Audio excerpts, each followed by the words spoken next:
Adelante, doctora Arisbe. Hola, ¿qué tal? Buenas noches.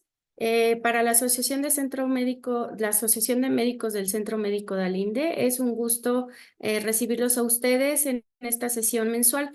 En esta ocasión vamos a hablar de la hemorragia en el primer nivel de atención.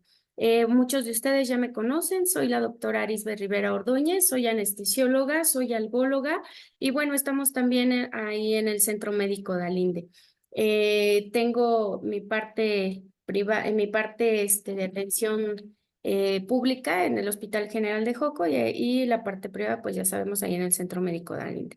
Y bueno, este tema es muy importante porque en cualquier nivel de atención, a mí me gusta siempre comentar que la salud no tiene niveles de atención. Yo creo que no tendremos que hablar de un primer, segundo o tercer nivel. Tenemos que hablar de las necesidades o tendremos que hablar de medicina de acuerdo a la necesidad y urgencia para que el paciente se atienda. Y en cualquier área, desde el primer contacto con el médico, con el paciente, hasta en un área de hospitalización o de hospital muy grande, pues vamos a encontrarnos esta patología y también que es una enfermedad que se puede presentar en cualquiera de los pacientes. La hemorragia. Hay pacientes que son prevenibles o que se puede prevenir las hemorragias, pero también hay pacientes que sabemos que pueden desencadenar una hemorragia por alguna de las enfermedades que puedan tener ya sea adquirida o de manera congénita. Es muy importante, yo les quiero que comentemos. Ay, no es muy importante comentar principios básicos para poder comprender después cómo vamos a poder tratar nosotros las hemorragias. Primero, el sistema circulatorio sabemos que es un sistema muy importante en donde tenemos o sirve para transportar el oxígeno y algunos nutrientes. Es encargado, esto es muy importante, encargado de llevar a través de todo el torrente sanguíneo, pues obviamente la sangre oxigenada a cada una de las partes del cuerpo. También todos los resultantes tóxicos de los diversos metabolitos y sustancias que no aprovecha o que no son útiles para el cuerpo, pues las debe a través de todo este sistema circulatorio, es desechada por los riñones que se puede filtrar a través de la orina o también otra por el sudor. A través del torrente circulatorio, pues obviamente hay un líquido y ese líquido es la sangre. La sangre debemos de saber que es un tejido que está vivo y que está formado tanto por la parte líquida como por la parte sólida. La parte líquida va a contener el plasma, agua, sales y proteínas y más de la mitad del cuerpo está compuesto por plasma. La parte sólida de la sangre es la que contiene los glóbulos rojos, glóbulos blancos, perdón, y las plaquetas. Debemos de recordar que las plaquetas es una parte muy importante para lo que vamos a hablar, el control de las hemorragias. Otra cosa que debemos de nosotros conocer, cómo vamos a nosotros a tener el cuerpo una coagulación o cómo vamos a prevenir esas hemorragias. Si ustedes se fijan, estamos hablando de la hemostasia, que es un sistema que mediante un proceso va a cumplir estas dos funciones. Primero, por una parte, mantener la sangre en un estado líquido para que fluya a través de todo el sistema circulatorio.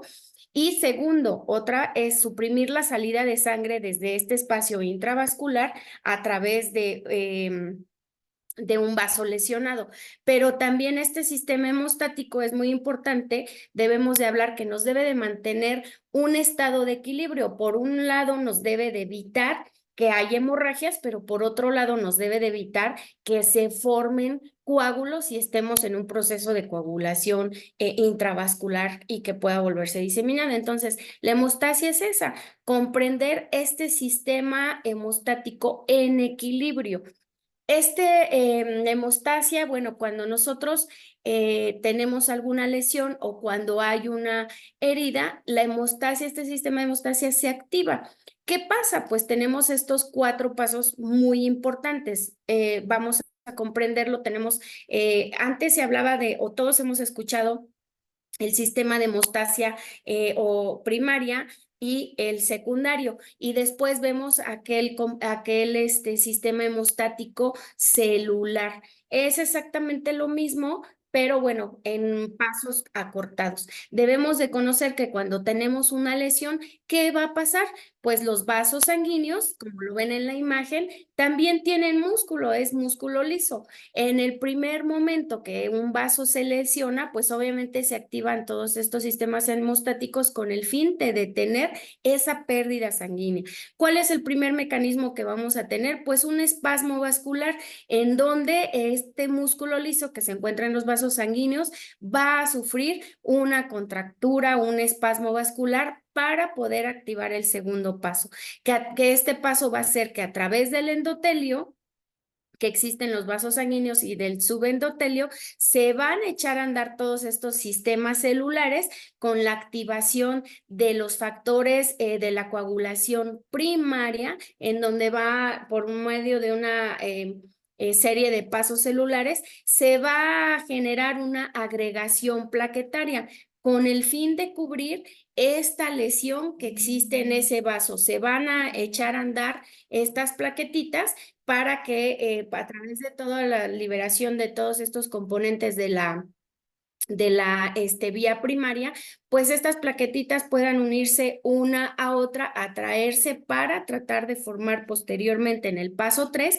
ese coágulo a través ya que ese coágulo a través de la fibrina, que no solamente las plaquetas, sino que ya sea un coágulo firme, que se produzca fibrina y que ese coágulo sea capaz de tapar esa lesión que existe en ese vaso sanguíneo. Obviamente, cuando se va en estos tres pasos, pues se lleva a cabo una serie de liberación de muchos factores, tanto de la vía primaria como de la vía secundaria, para poder mantener ese coágulo. Una vez que ya se formó ese coágulo sanguíneo, pues no debe de permanecer todo este tiempo. Es donde viene el cuarto paso, en donde existe este proceso que se llama antifibrinólisis, que cuando este coagulito ya cumplió su función de tapar esa lesión o ese sangrado, pues se empieza a alisar para que ya no se mantenga ahí ni nos dé mayores problemas. ¿Qué es importante? Recordar que para que se pueda formar este tapón de las plaquetitas, pues debemos de tener algunos factores de la coagulación, como por ejemplo el factor de von Willebrand, no debe de tener alteraciones. Ahí tenemos, es donde vienen nos encontramos pacientes que tienen enfermedades que van a tener alteraciones, enfermedades ya sea adquiridas o hereditarias, que vamos a tener afectaciones donde se pueda producir o pueda llevar a cabo bien esa vasoconstricción y esta formación del tapón plaquetario. Y por otro lado, tenemos las enfermedades ya sean hereditarias o adquiridas, como por ejemplo las hemofilias, en donde vamos a tener problemas para la producción de esta fibrina. Entonces, este grande grupo de enfermedades a las que nos podemos enfrentar y que muchas veces los pacientes no las conocen, pues las podemos dividir así: las enfermedades adquiridas o heredadas en para la formación del tapón plaquetario, en donde se ve afectada la vía intrínseca, y por otro lado la producción de fibrina, que es la vía extrínseca, o vía primaria o vía secundaria. Si nosotros recordamos esto como base de la hemostasia, pues vamos a poder conocer cuáles son nuestras alternativas farmacológicas para poder detener en nuestro primer nivel de atención una hemorragia. Voy a regresarme, este esquemita es muy simple, pero está muy completo, en donde nosotros podemos dividir perfectamente bien los procesos por los que se lleva a cabo. Entonces, recordemos, el primero, existe una lesión, va a haber vasoconstricción del vaso por medio del espasmo vascular.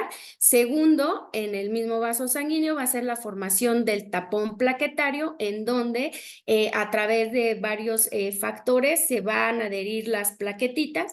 Y la tercera parte, pues es ya la producción o la formación de ese coágulo, que no va a ser en el momento necesario de la hemorragia, que no va a ser, que no se va a poder diluir o deshacer deshacer ese coagulito. Y bueno, ¿Qué es una hemorragia? Pues una hemorragia es la salida de sangre del interior del sistema circulatorio debido a la ruptura de este vaso, ya sea de manera espontánea o por algún traumatismo.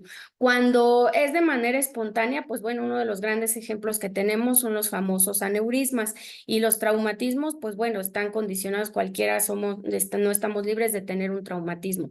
Es muy importante que hay que considerar en la hemorragia, pues obviamente valorar la cantidad y la velocidad en la salida de sangre, y que cuanto mayor sea la pérdida de la sangre, obviamente existe mayormente el riesgo de entrar en un estado de shock. Y bueno, nosotros a veces vemos heridas que son muy pequeñas, pero si vemos que es un vaso sanguíneo muy importante o primario, pues el paciente se nos puede morir fácilmente por este sangrado. A veces decimos, bueno, pero es que, pues son pacientes, dicen, pero si era una heridita, pero a veces no consideramos que estas heriditas son vasos primarios, y que si fue mucho el tiempo o la cantidad, como dice, la velocidad de la salida de la sangre, pues obviamente este paciente puede fallecer por una hemorragia que no se pueda controlar.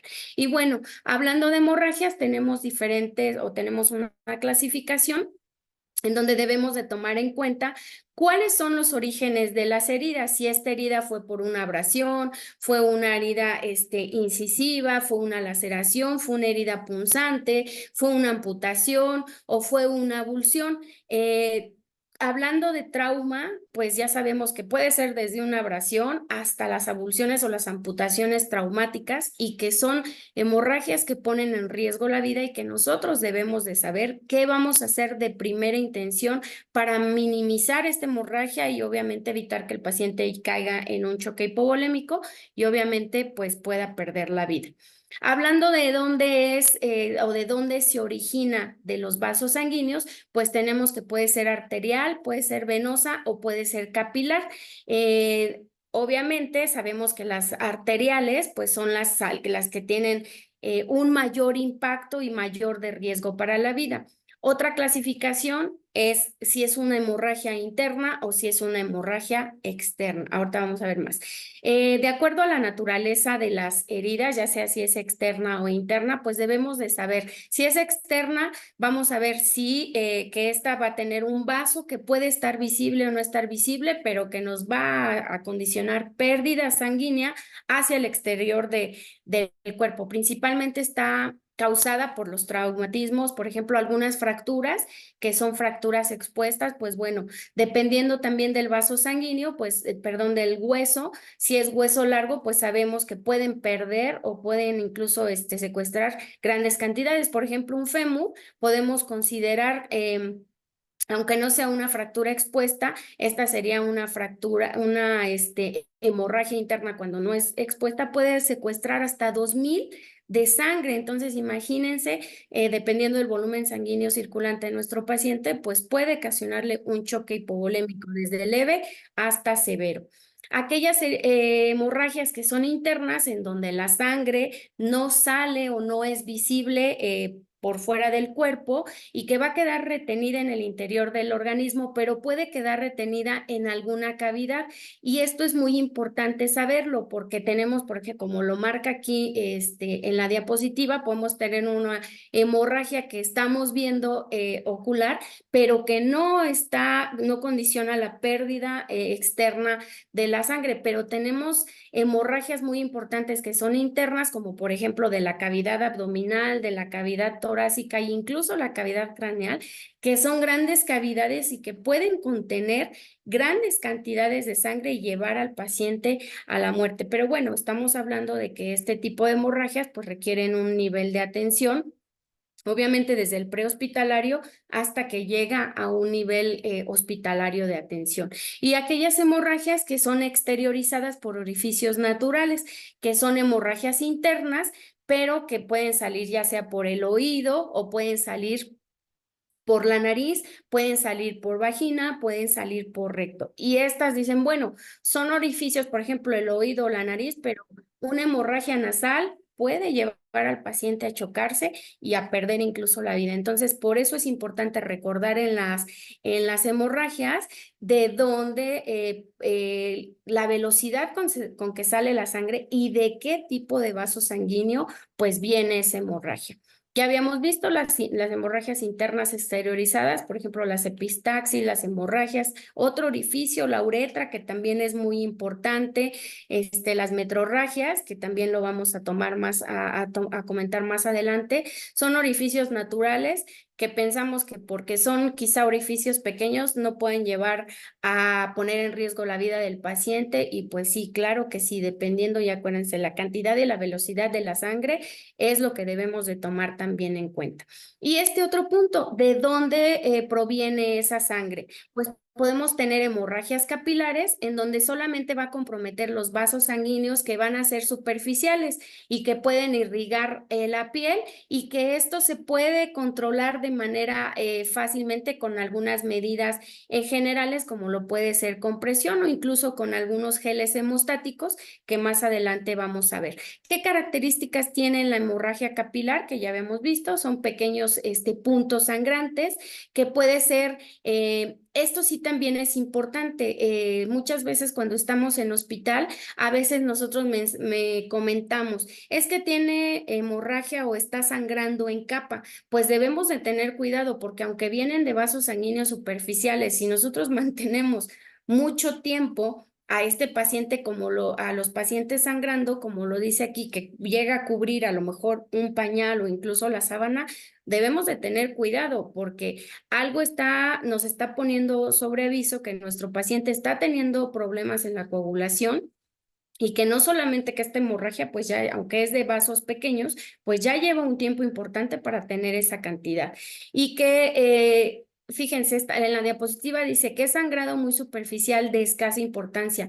Yo creo que no debemos, independientemente de que sea una hemorragia capilar, no debemos de quedarnos con que es de escasa importancia, porque les decía, si es en un tiempo muy importante, pero no parece sangrado, aguas. Esa ya es una banderita roja que debemos de tomar en cuenta para nuestro paciente.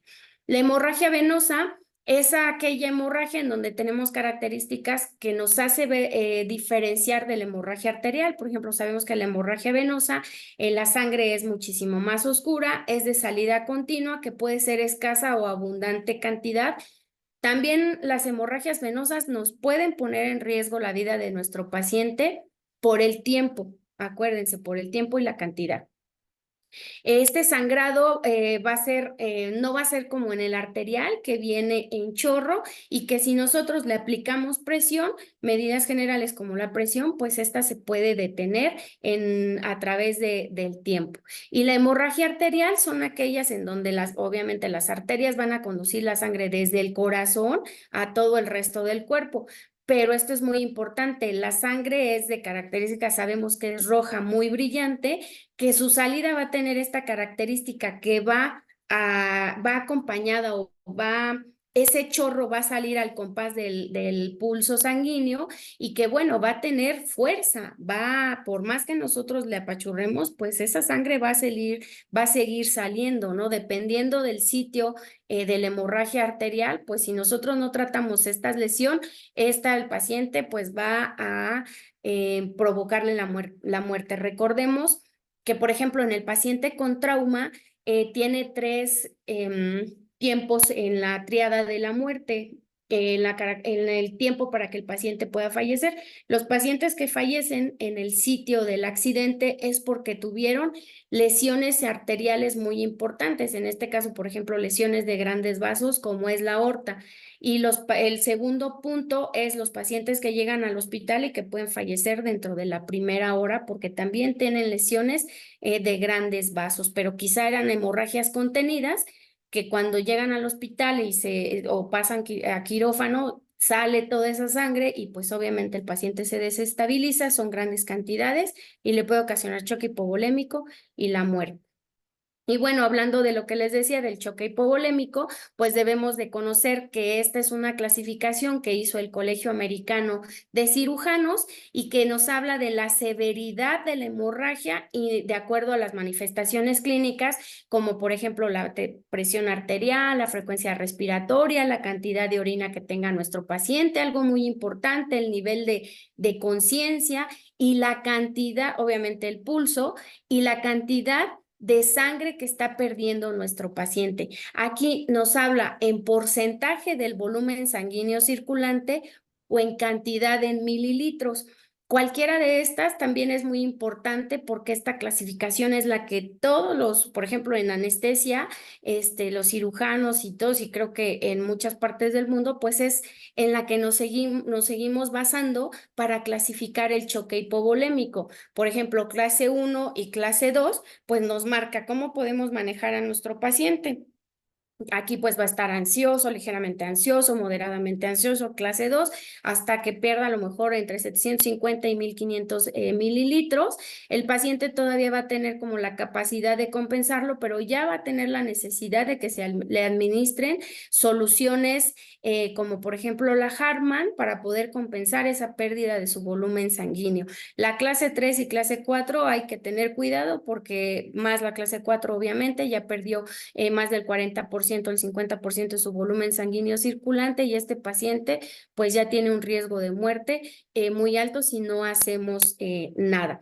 Fíjense, este cuadrito que está en azul me gusta mucho porque por ahí hay un artículo de los militares, de aquí de los militares de la Ciudad de México que se publicó, si mal no recuerdo, como el 2016, 2006, algo así, donde ellos investigan o hacen una revisión en donde ven y dicen que los anestesiólogos son quien mejor sabe medir la cantidad de sangre que pierde un paciente, porque ellos hicieron este estudio en donde vieron que cómo se mide la sangre y llegan también confirman que por cada compresita, en este caso dice compresita, pero es una gasa que las gasas normales que conocemos, perdón, estas son las compresas que vemos sabemos que cada gasita que nosotros ocupamos, si está bien empapada, son 10 mililitros de sangre que lleva que nuestro paciente perdió. Las compresas, cuando miden 30 por 30, una compresa estándar lleva 140 mililitros, fíjense.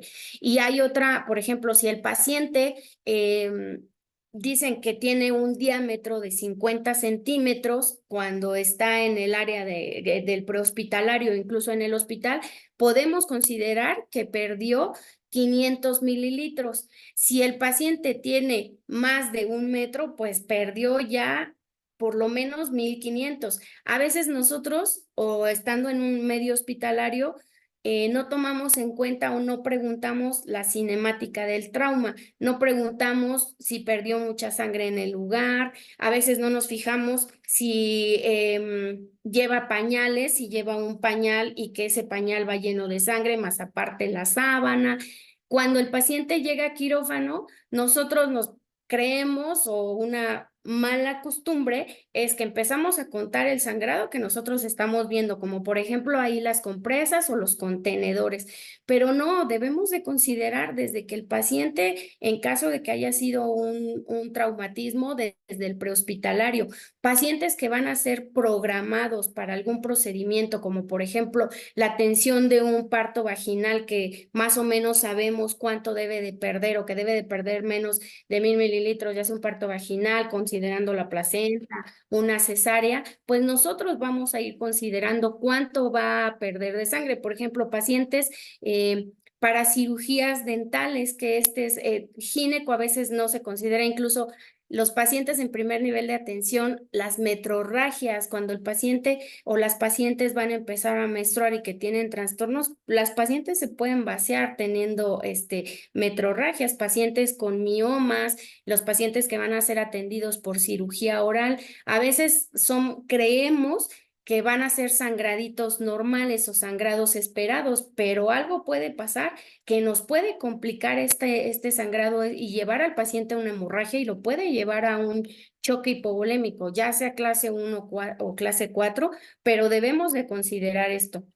desde el primer nivel de atención hasta un nivel hospitalario, yo sí siempre les sugeriría y les sugeriré que recordemos esto. ¿Cuánto, si yo tengo recordemos, una gasita que está bien empapada, son 10 mililitros? ¿Cuánto puede ser una compresa?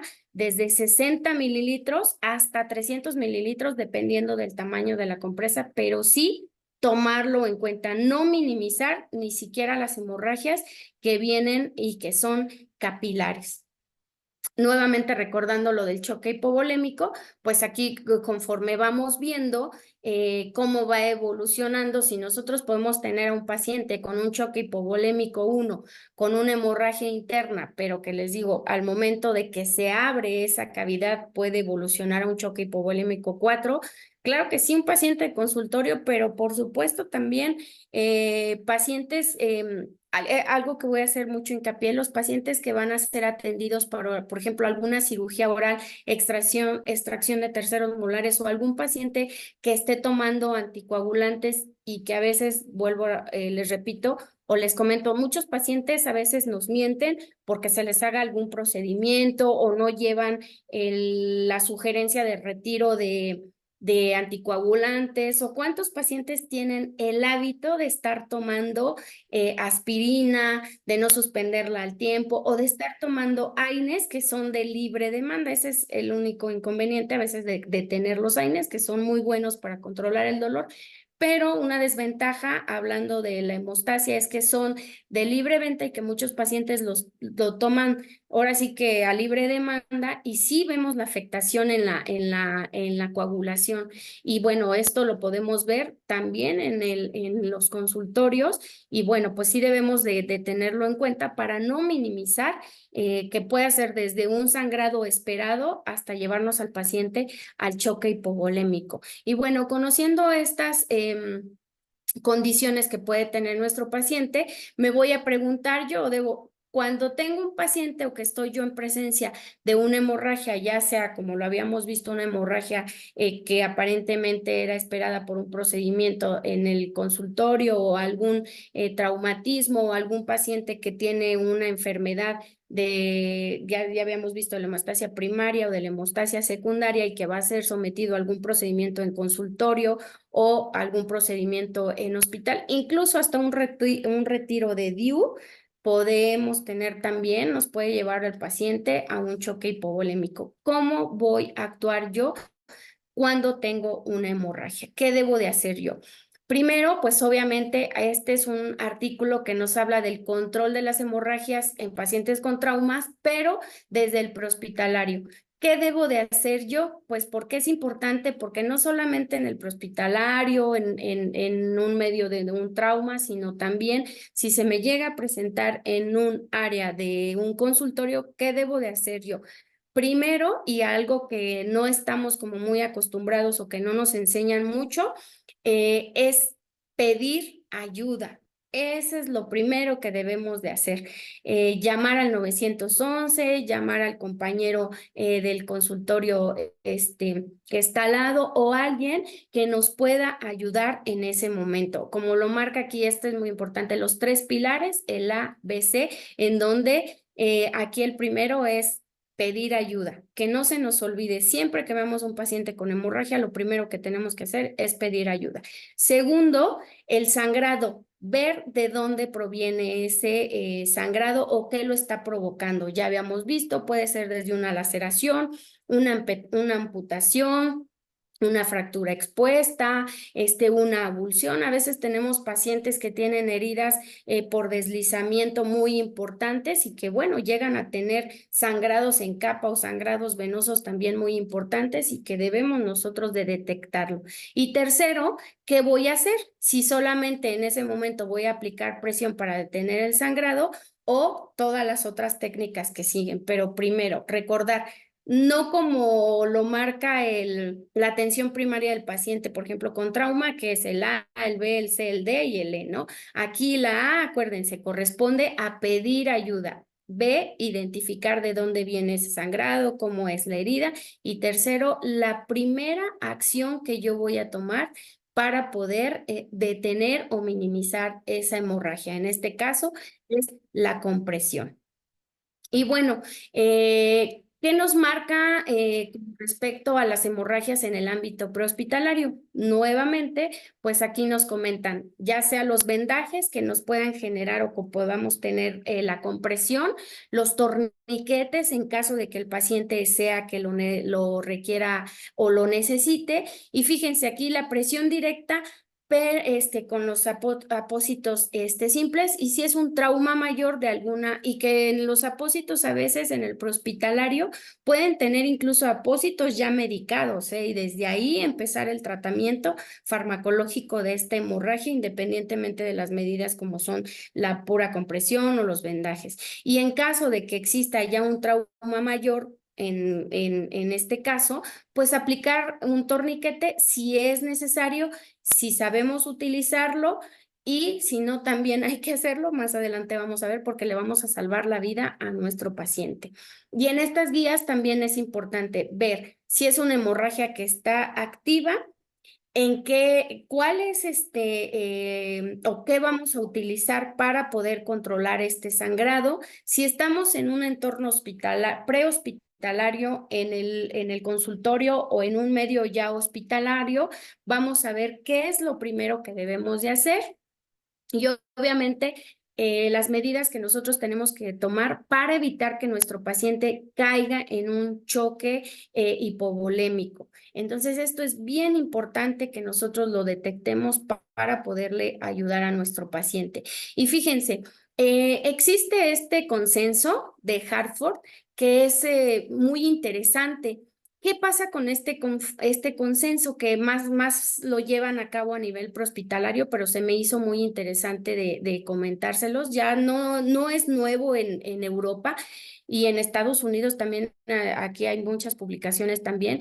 ¿Qué busca este consenso? Pues él busca mejorar la supervivencia. Este se hizo en un entorno como de guerra, por así decirlo, y también donde había, por ejemplo, si había tiradores, si había grandes concentraciones de gente y todo esto. Ellos buscaban obviamente mejorar la supervivencia de todos o de las personas que estaban lesionados. Como por ejemplo, aquí intervenían las fuerzas de seguridad, los bomberos, los rescatistas, incluso las comunidades, pero el objetivo era minimizar las pérdidas obviamente, de vidas.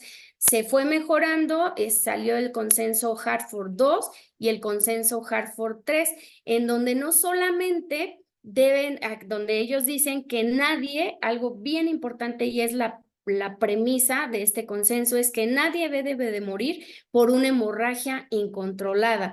Entonces, ellos no solamente se va a quedar en el ámbito como de guerra, por así decirlo, sino se tiene que ver desde los servicios públicos, la gente que está el primero o la primera persona que detectó esa hemorragia y que obviamente no está lesionada y que puede actuar como un rescatista para salvar la vida de la persona. Posteriormente, ya sea llamar a la policía, a las áreas de emergencia, como les decía, pedir ayuda. Y posteriormente, entonces también ellos veían que si entrenaban a las personas, como por ejemplo a los servicios prehospitalarios, a los bomberos, incluso a los rescatistas, pues obviamente estas personas iban a salvar muchísimo más, o se iban a minimizar las muertes hasta que el paciente llegara obviamente a un medio hospitalario donde se le diera la atención definitiva. Entonces, fue evolucionando desde un área de guerra hasta que lo aterrizaron a toda la población. Quien está encontrando al herido y que tiene la hemorragia, pedir ayuda, que lleguen los bomberos, bueno, todos los servicios de emergencias, y hasta que el paciente llega a un área de atención definitiva. Entonces, esto se me pareció como muy bueno, porque nuevamente hacemos hincapié en el ABC de las hemorragias, en donde la A es pedir ayuda. Obviamente, pues aquí existen ya algunas guías cuando ya se encuentra, por ejemplo, en prehospitalario, en bomberos, en donde vamos seguir estas directrices para disminuir las hemorragias y no solamente aquellas que están en combate, las hemorragias como por ejemplo en las extremidades y estas otras dos causas que ponen ellos como causa de muerte en combate, pero ponen como primera causa la hemorragia en donde ellos dicen que nadie debe de morir por una hemorragia que alguien pudo detectar y pudo minimizar o limitar pidiendo ayuda. Nuevamente, que lo habla el consenso Crawford, donde es alert es pedir ayuda, llamar a urgencia, localizar donde sangra y comprimir. No se nos debe de olvidar el ABC de las hemorragias, que recuerden es diferente al ABC de la atención del paciente con trauma. Entonces, la A, pedir ayuda; B, saber de dónde viene esa hemorragia; y 3, comprimir con lo que tengamos, pero hacer compresión para salvarle la vida a nuestro paciente. ¿Quién puede responder? Esta es una muy buena pregunta. ¿Quién puede responder y controlar una hemorragia? Dependiendo de dónde nos encontremos, pero cuál sea el lugar. Recordemos, prehospitalario, el lugar del accidente, consultorio o incluso dentro del área hospitalario.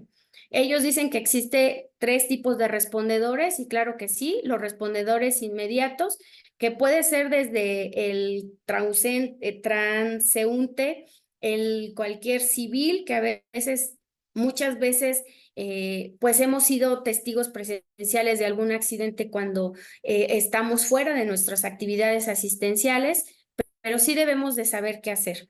Los primeros profesionales de la salud que responden, que ya sea desde la patrulla, la ambulancia, los bomberos, los rescatistas, hasta que llega al área donde se le va a dar y que puede ser desde el personal que llega a recibirlo al área de trash hasta que llegue obviamente a los cirujanos de trauma y que van a dar este nivel de atención. Estando en un primer nivel de atención, por ejemplo, en un consultorio o en un área hospitalaria o en una torre donde hay consultorios, pero que también está, por ejemplo, en las partes privadas del hospital al lado, pues debemos de pedir ayuda y de saber qué hacer, que lo primero es la compresión, perdón.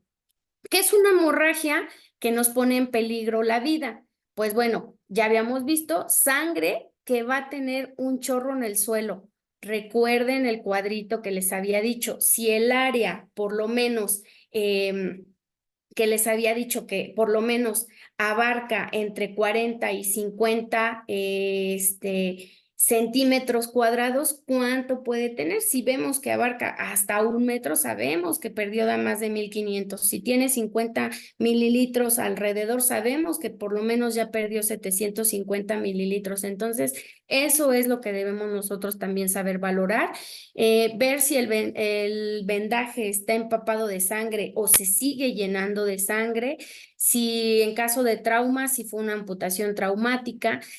Recordar que el paciente cuando ya está entrando en un estado de choque, incluso los pacientes que están en consultorio se nos pueden chocar, ya les decía, incluso hasta con un retiro de DIU, si no sabemos que tiene algún trastorno de la hemostasia primaria o secundaria, el paciente va y se nos va, incluso de los sangraditos en capa, que son sangrados en capilares.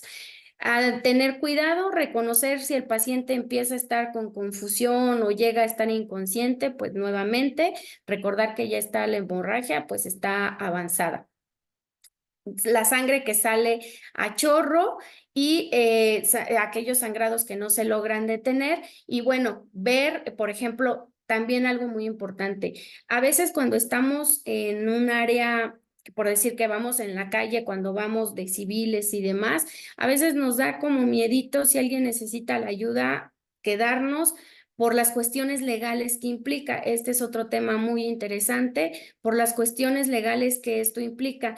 Pero cuando llegue a pasar o incluso en el mismo consultorio, si vamos a tener una atención de nuestro paciente que pueda condicionar un sangrado, debemos de ver y si es necesario abrir la ropa para poder identificar esas heridas o esos sangrados, hay que hacerlo también porque recordemos, el objetivo es detener la hemorragia y salvarle la vida a nuestro paciente, identificar de dónde está sangrando y que nos ponga en riesgo la vida.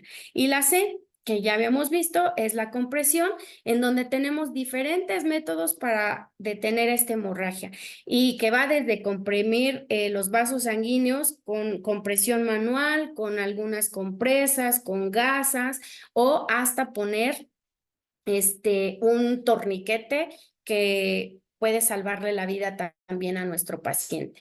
Ya habíamos visto, por ejemplo, si este consenso que es el de Crawford nos dice que si la herida es larga o profunda, podemos rellenar esa herida con un paño que esté limpio, con lo que tengamos, pero hacer presión para que deje de tener esta pérdida sanguínea. Y tiene que ser de preferencia con ambas manos para que sea, pues, obviamente mejor esa presión para que pueda detener la hemorragia, pues obviamente mientras llega el personal adecuado para poder detener esta herida. Y bueno, uno de los puntos y que nos va a generar como mucha duda o como mucha controversia es los torniquetes. Decimos, bueno, los uso, no los uso, los sé poner, no los sé poner. ¿Qué es un torniquete? Bueno, o qué nos dicen estas guías del control de la hemorragia del Colegio Americano de Cirujanos, es que el torniquete se puede utilizar como primera actuación para el control de hemorragia externa y que es masiva y que pone en riesgo la vida de el paciente. Si se usa de manera correcta, puede evitar, fíjense algo bien importante, el 50% de los fallecidos a consecuencia de una hemorragia. Estos pacientes que mueren por hemorragia es porque nadie hizo nada. Y como lo dice aquí la imagen, si ves algo, haz algo, porque con eso vamos a salvar una vida. El 57% de las muertes podrían haber sido prevenidas si se hubiera hecho algo desde una compresión hasta llegar a un torniquete de manera temprana. Y el PHTLS, que es, ya sabemos que es el Manual de Atención Prehospitalaria, afirma que no se sabe de la pérdida de extremidades como consecuencia del empleo de los torniquetes. Ahorita más adelante vamos a ver algo importante con respecto a la isquemia de las extremidades, pero recordemos esto, si ves algo, haz algo, porque estamos previniendo la muerte. Estos protocolos del PH-TLS que nos dice para saber si estamos utilizando o si va a ser un buen torniquete. Primero, que saber que un buen torniquete es eficaz en el tratamiento de la hemorragia en extremidades inferiores como en extremidades superiores, que debe de ser un torniquete compacto y que debe de ser resistente.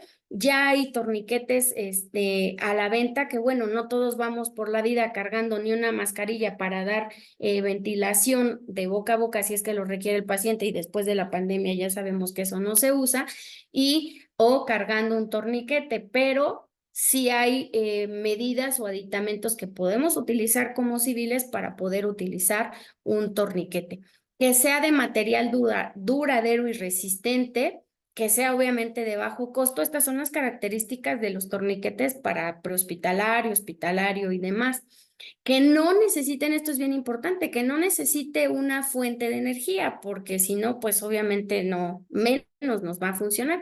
Que sea de fácil manejo y de rápida aplicación por parte del usuario, que cualquier persona que lo esté aplicando lo sepa poner, que si trae instrucciones y no lo conoce, sea de una o dos instrucciones para que lo pueda colocar en 1 o 2 minutos y que la curva de aprendizaje sea pues muy baja, que no requiera de, no sé, como otros dispositivos de más de 100 pacientes para poder decir, sí, ya sabes poner un torniquete y que bueno, que sea una disposición de elementos mecánicos sencillos para poder aplicar una adecuada presión y que obviamente tenga un sistema de seguridad para evitar para evitar el alivio de esta presión accidental, porque muchas veces se ponen los torniquetes, pero no se saben, sí se puede liberar la presión, más adelante lo vamos a ver, pero que no sea un torniquete que fácilmente se pueda liberar esta presión y obviamente y nuevamente nos lleve a nuestro paciente a tener una hemorragia. ¿En qué situaciones clínicas vamos a utilizar un torniquete? Por ejemplo, en amputaciones traumáticas, que la hemorragia sea externa, que sea moderada o que sea severa. Y cuando hay un fallo en el control del sangrado mediante una compresión o vendajes hemostáticos, cuando el sangrado puede tener focos múltiples, pero uno sea el de mayor cantidad y mayor velocidad y que sea susceptible de poner el área anatómica, el torniquete, que la hemorragia sea incontrolada y obviamente pues hemorragias externas que sean graves. ¿Cómo vamos a colocar un torniquete? Ya habíamos visto que los dispositivos deben de ser sencillos, no deben de ser de un alto nivel de colocación y que lo podamos colocar en 1 a 2 minutos. Y si disponemos del torniquete, ya habíamos visto, como nos lo marca el PH-TLS, hay que hacer algo. Primero, pues vamos a enrollar el torniquete alrededor del brazo o la pierna que va a ser sangrante y debe de, algo muy importante, debe de estar colocado sobre donde está el sitio que está sangrando, pero no debe de estar encima de una articulación, debe de estar como marca o como se ve en la imagen, por arriba de la articulación. A ajustar el torniquete lo más posible, evitando que quede libre y que ya les decía, que quede flojo para que pueda volverse a soltar y que le genere nuevamente hemorragia al paciente. ¿Cómo vamos aquí dice que debemos de enrollar el molinete? Ya habíamos visto el molinete es esta porción amarilla que nos está marcando con puntitas azules, que es en donde nosotros lo vamos a girar hasta que se detenga la hemorragia. Utilizar la palanca como seguro para que no se vaya a desenroscar este torniquete. Y algo muy importante, anotar la hora a la cual se fue colocado. Estamos causando una isquemia controlada. Entonces, por lo tanto, nosotros debemos de saber a qué hora lo estamos poniendo. ¿Por qué? Porque más adelante vamos a ver un cuadrito en donde vamos a ver en qué momento ya nuestro miembro, ya sea torácico o pélvico, empieza a sufrir y qué podemos hacer ante eso. Se debe de utilizar con la presión efectiva mínima, es decir, se debe de apretar hasta que la presión sea necesaria para inhibir la hemorragia y conseguir ausencia del pulso distal de la extremidad lesionada. Miren, aquí tenemos en esta imagen dos tipos de torniquetes. Si ustedes se fijan, uno trae ay, perdón, lo regresé. El molinete, uno trae el molinete, el que vemos aquí arriba en esta extremidad torácica y en esta extremidad inferior, pues nos está marcando un manguito de presión, pero aquí trae más o menos hasta cómo nos va dando la presión. Pero ¿cómo nos vamos a guiar que está siendo efectivo? Pues cuando la hemorragia se minimice y nosotros veamos que ya no está, si es una hemorragia arterial, pues que ya no sale con el latido del corazón o con el pulso. Este esquemita es muy importante porque decimos, bueno, miren, aquí está otro ejemplo, si lo que les decía, no vamos por la vida cargando un torniquete, pero sí tenemos otra posibilidad de emplear torniquetes en caso de que en algún momento lo podamos nosotros requerir, un torniquete pues elaborado por nosotros mismos en caso de ser necesario. Pero ¿por qué es importante poner la hora? Porque fíjense, conforme va pasando el tiempo, sí debemos de tomar en cuenta que este torniquete, desde el momento que lo ponemos, nos está causando daño tisular porque nos está generando una isquemia, nos está liberando también metabolitos tóxicos para esa extremidad. Entonces nosotros debemos de ser muy cuidadosos con respecto a esto, aunque el PH-TLS dice que no es preferible colocar el torniquete y salvarle la vida a nuestro paciente por hemorragia, también debemos de tomar en cuenta que existe la posibilidad de que se pueda perder esa extremidad por isquemia. Dependiendo de las horas, miren, aquí nos marca que aproximadamente bueno, en 120 minutos, que son 2 horas, pues obviamente va a incrementar el dolor por isquemia y por la liberación de todas estas sustancias tóxicas que genera la isquemia. Aproximadamente en otros 90 minutos, que son hora y media, pues va a haber lesión por compresión venosa, nerviosa, con lesión muscular que puede ser temporal y puede ser reversible. Después ya de prácticamente 4 horas, 3 horas y media, ya vamos a tener un daño muscular nervioso y que puede ser generalizado y que puede ser también temporal, pero después de 6 horas, entonces sí ya de que tenga el torniquete, nos dicen que va a haber efectos graves en la retirada del torniquete y obviamente este torniquete no se puede quitar en un medio donde el paciente no cuente con un soporte tanto de vía aérea como soporte cardíaco y obviamente a nivel renal, porque la liberación de todas estas toxinas que se produjeron por la isquemia, pues pueden llevar a nuestro paciente a que en ese momento tenga una descompensación cardiohemodinámica muy severa y pueda fallecer por la liberación de este torniquete. Entonces, sí nos va a salvar la vida de nuestro paciente, pero debemos de saber de detectar bien a quién se le va a aplicar este tipo de medidas de salvamento para controlar la hemorragia. Y bueno, ¿cuáles son los errores comunes para utilizar un torniquete? Pues bueno, primero, no usar un torniquete. Ese es un error común. Perdón, como le dice el PHTLS. Si estás viendo algo, haz algo.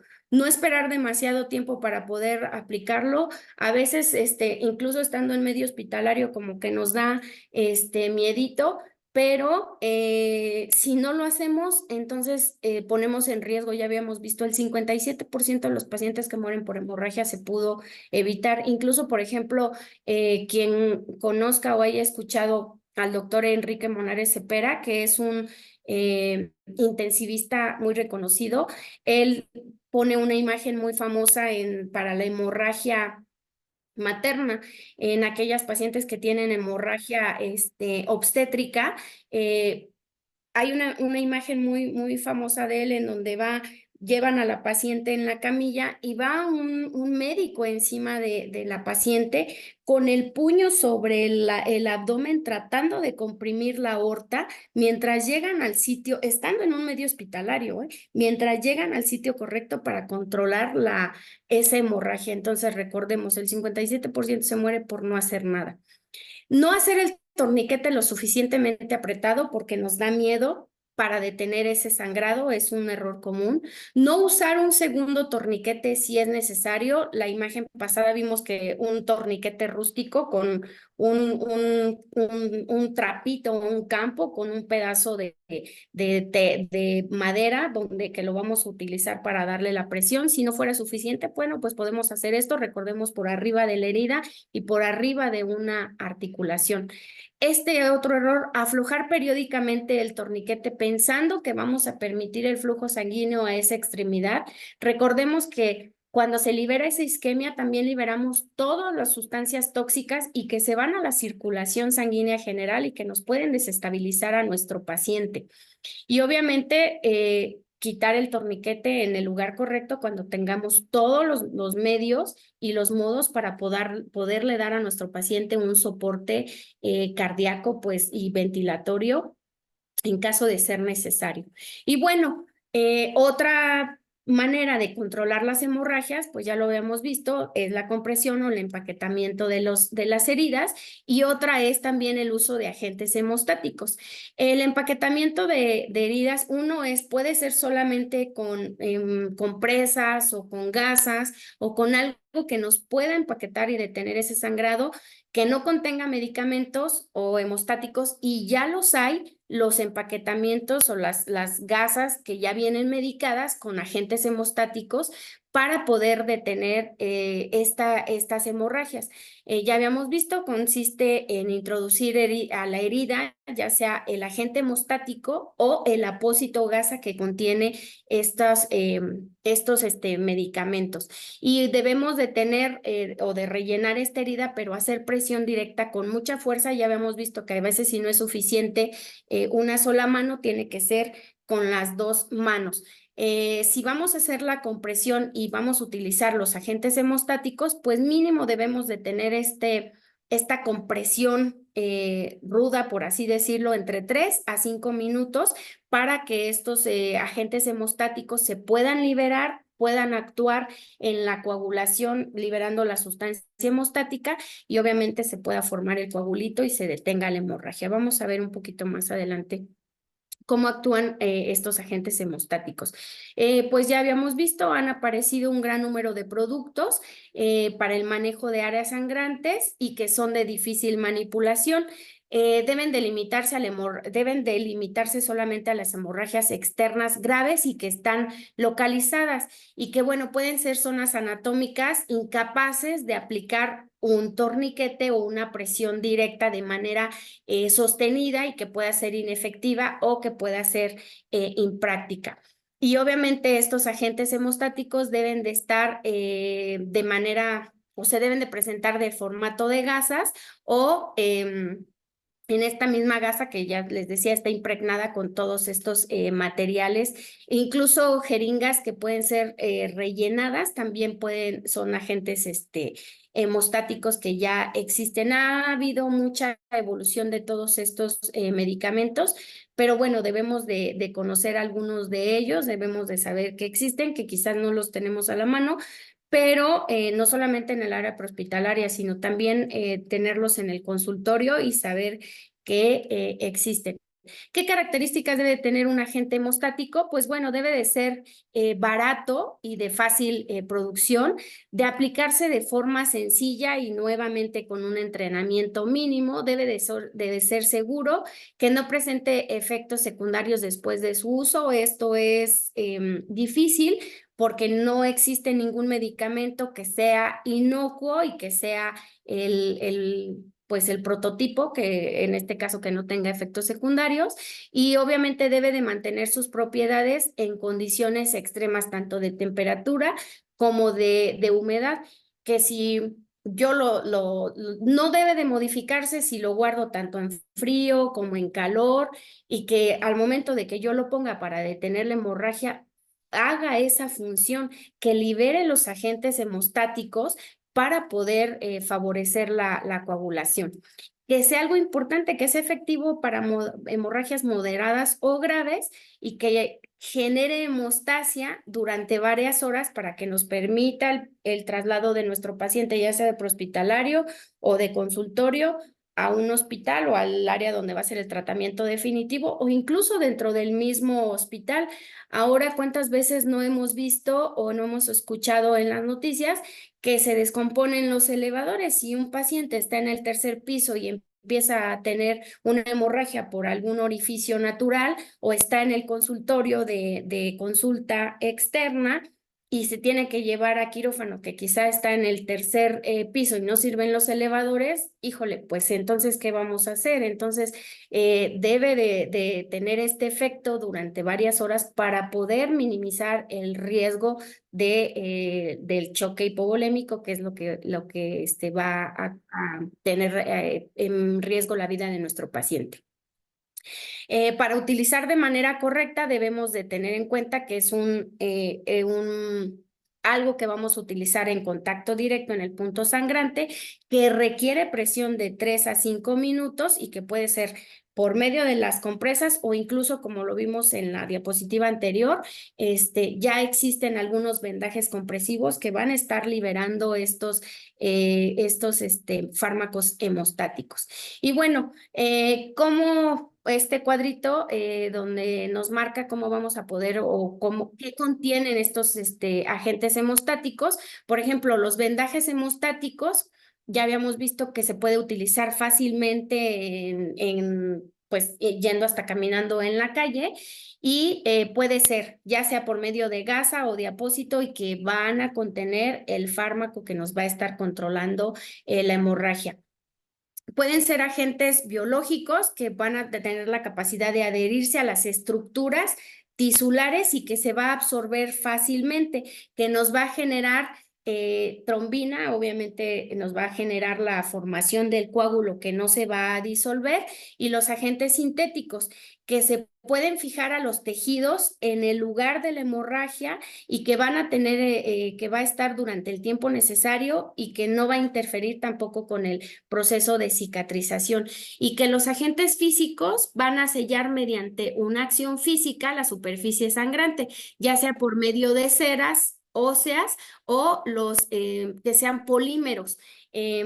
Por ejemplo, en las cirugías que se pueden hacer o algunas cirugías orales y que requieren cera para hueso, pues bueno, es un agente hemostático también que tiene este principio.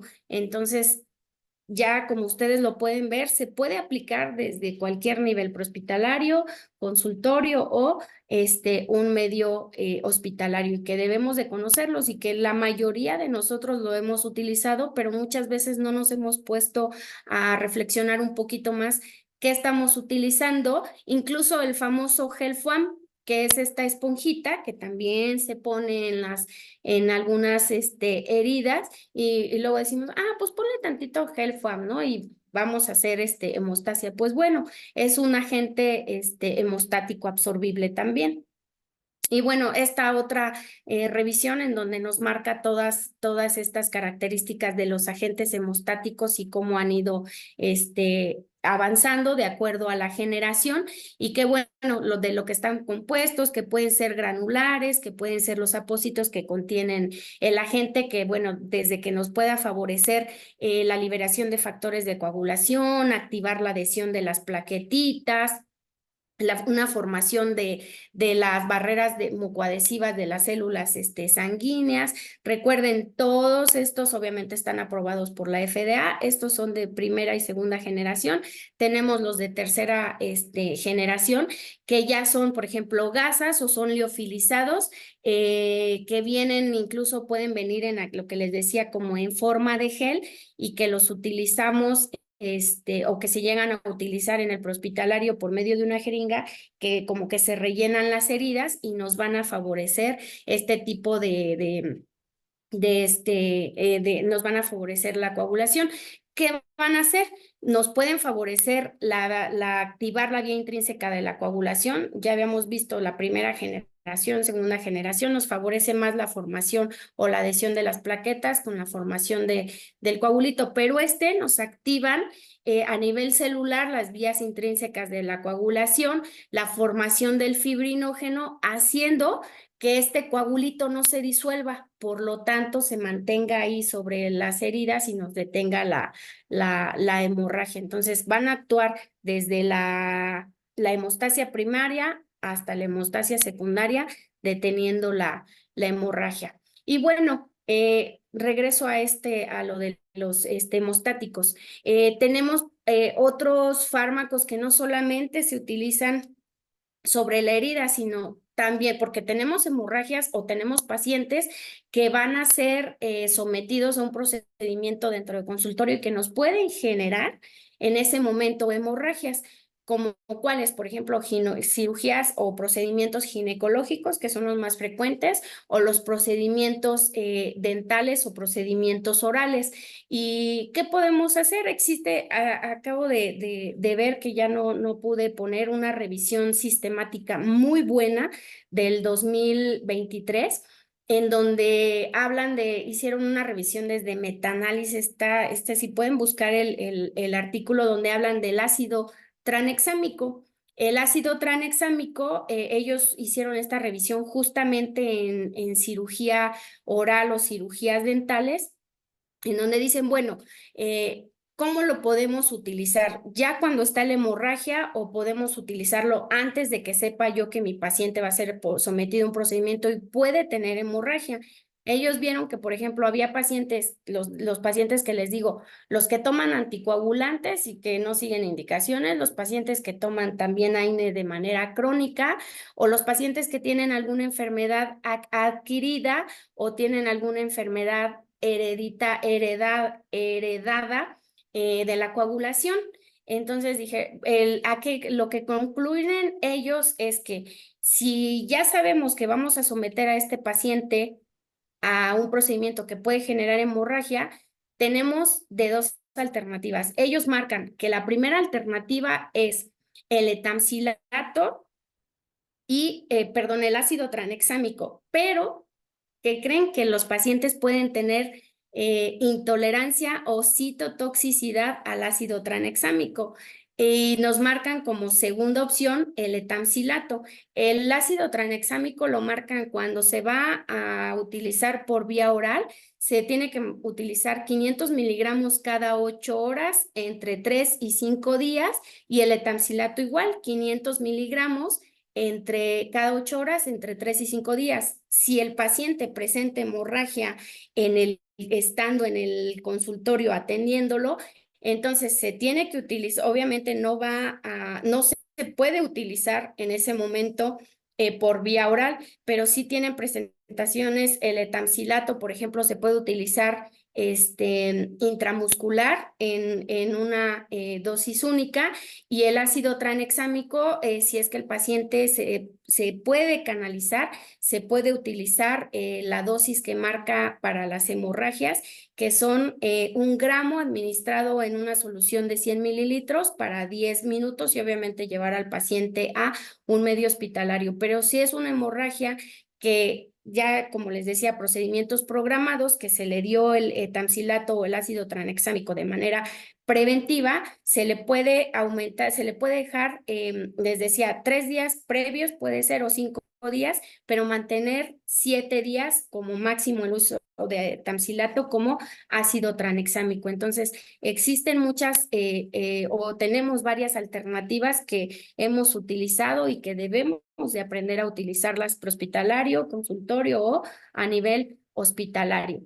Y bueno, en caso de que nuestro paciente tenga una hemorragia severa y que requiera ya de un tratamiento más exhaustivo, pues bueno, tenemos la reanimación de líquidos, pero donde el principal objetivo es la reposición de volumen y de preferencia que el paciente tenga bien cuidada su vía aérea y que tenga una vía venosa periférica y que de preferencia esté en un medio hospitalario para poder atenderlo, o si se presenta en el prehospitalario o en el consultorio y el paciente requiere de un hospitalario, pues recordemos, si vemos algo, hacer algo y llevarlo rápido a donde requiera su atención. Si está en el medio hospitalario, pues bueno, ya ahí dependiendo del grado de choque hipovolémico que el paciente pueda tener por la hemorragia, son los líquidos que vamos a manejar. Ya eso es dependiendo de cada paciente, la reanimación que requiera, pero debemos de saber que una vía venosa sí debemos de poner para poner una solución Harman y tratar de mantener a nuestro paciente mientras llegamos a un medio hospitalario. Y como conclusión, recordarles que el choque hemorrágico en el manejo inicial del paciente se impone primero la C, la comprensión. Recordemos que es la C, la A, la B y la C, pero este sí es de la hemorragia, en donde la circulación es primero. Si estamos hablando el A, B, C de la hemorragia, la A, primero pedir ayuda, la B, saber de dónde viene esa hemorragia, y la C, hacer compresión. Si es que tenemos a la mano utilizar oxígeno de nuestro paciente, recordar que el torniquete sí salva vidas, es un dispositivo adecuado y seguro si es que lo colocamos de manera correcta, que nos va a salvar hasta el 50% de los pacientes en los que no se hace nada, y que si tenemos a la mano los agentes hemostáticos, debe de utilizarse para las hemorragias externas graves localizadas en aquellas zonas que no sea posible la colocación de un torniquete. Pero la conclusión más importante, hablando de hemorragias, es: si ves algo, haz algo. Muchas gracias. Y bueno, estamos aquí. bueno, estamos en vivo. Les agradezco mucho su presencia a través de la Asociación de Médicos de Centro Médico de Alinde. Creo que voy a dar nada más un par de minutos si es que tienen alguna pregunta. Oscar, no sé si estén abiertos los micrófonos o hay alguna pregunta por el chat, la podemos contestar. Te abro los micrófonos, doctora. Ok. No sé si alguien tenga alguna pregunta de los asistentes, que les agradecemos mucho, o por el chat hayan enviado alguna pregunta. No, es que no alcanzó. A ver si hay preguntas.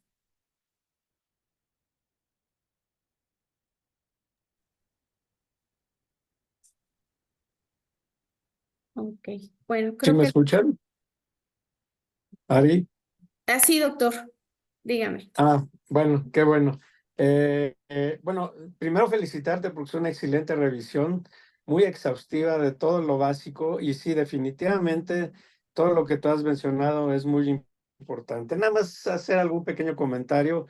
Cuando se trata del miembro superiores, muchas veces hemos visto que cuando llegan con algún médico general en especial, empiezan a meter muchas pinzas, tratar de hacer hemostasia y todo. Eso no se debe de hacer. Lo correcto es lo que tú mencionaste, utilizar lo que haya, compresas limpias, con un vendaje más o menos apretado. La inmensa mayoría de las lesiones, así sea de grandes vasos, ceden con esto. Pero lo que no deben de hacer es tratar de buscar en ese momento la zona donde está la salida de sangre, que puede ser arterial o venosa, porque generalmente ni la van a parar, se van a angustiar más, van a contaminar la herida y al final de cuentas pueden lesionar ya sea los propios vasos o los nervios que estén alrededor. De ahí en fuera creo que es una plática excelente de la cual todos debemos de refrescar nuestra memoria porque definitivamente esto puede salvar vidas. Cuando hay una epistaxis, por ejemplo, también que es una de las lesiones muy frecuentes, no menospreciarla. Hay que, si se puede, hacer compresión así directamente en la nariz, colocar compresas frías. Si alguien sabe poner un taponamiento, ponerlo. Pero muchas veces una epistaxis puede llevar a chocarse a un paciente. Lo mismo las lesiones en el cuero cabelludo, las lesiones por escalpes, aparentemente son inocuas, pero no. Una lesión en el cuero cabelludo que esté intermitentemente sangrado puede conducir precisamente a un paciente a un estado de shock, independientemente de la cantidad de sangre que haya perdido. También ahí hay que saber poner un vendaje, hay muchos tipos de frondas para poderlas utilizar y creo que como primeros auxilios esto es muy elemental y muy básico. Te felicito por la manera tan didáctica de haber presentado esto y obviamente te damos las gracias a través de la MECDAL por tu excelente presentación. Muchas gracias. Muchas gracias. Sí, doctor, fíjese que acaba de comentar algo que es bien frecuente que se vea en el primer nivel de atención en consultorios, la epistaxis y las heridas en cuero cabelludo. Y sí, recordar que el cuero cabelludo es bien escandaloso y sí sangran mucho. Y a veces si no se dan o si es una herida susceptible de suturar en primer nivel de atención, si no se hacen con las suturas correctas y como dice usted, están buscando el vasito ahí del cuero cabelludo, se puede chocar el paciente.